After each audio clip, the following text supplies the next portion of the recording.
தமிழக வெற்றி கழகத்தின் சார்பாக நண்பர் விஜய் அவர்கள் ஒரு இக்கட்டான சூழ்நிலையில் இருக்கிறார் என்று சொன்னவுடன் அவருக்கு 108 சீட்டு தான் இருக்கு, அவருக்கு ஆதரவு கொடுக்கறதுக்கு காங்கிரஸ் கரம் நீட்டுகிறது என்ற செய்தியை பார்க்குறேன்.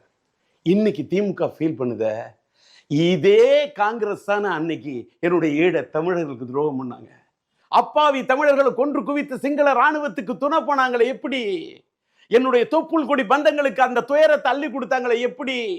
முள்ளி வாக்காயல்ல அன்னைக்கு ரத்த ஓட விட்டாங்களே எப்படி? அன்னைக்கு ஈழ தமிழர்கள் அப்படி கொன்று குவிக்கப்பட்டது.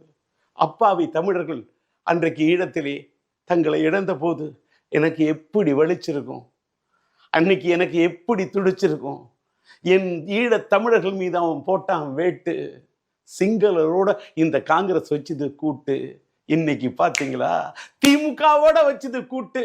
அன்னைக்கு நேரம் பார்த்து வச்சது பார்த்தீங்களா வேட்டு. இப்போ உங்களுக்கு வலிக்குத. இதை வலிக்கிறத பார்க்கக்குள்ள ஈழத்தமிழர்கள் படாத பாட்டு காங்கிரஸால் பட்ட போது என் வலி எனக்கு எப்படி வலிச்சிருக்கும். வாய்க்கால் என்று சொன்னாக்கா வாய்க்கால்ல வாய்க்கால் வரப்போழிய நீர் பாய்ச்சி பயிர் வளர்த்தார்கள்.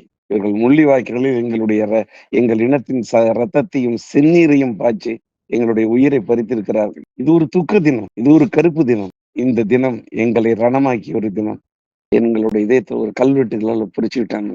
எப்படி துடிச்சிருக்கோம், எப்படி வேதனைப்பட்டிருக்கோம். அந்த ஆன்மாக்கள், அத்தனை ஆன்மாக்களுடைய இதுக்காக அவங்களுடைய ஆத்மாக்கள் சாந்தி அடையணும். அதை மட்டும்தான் நான் இறைவன்கிட்ட பிரார்த்திக்கிறேன். இந்த ஆத்மாக்கள் சாந்தி அடைஞ்சா மட்டும்தான் சார் அந்த ஆத்மாக்கள் சாந்தின ஈழம் மலரும் கூடிய தினம், ஈழம் மலரும் தினம் என்று வரும் என்று என்னுடைய மனம் இயங்குகிறது.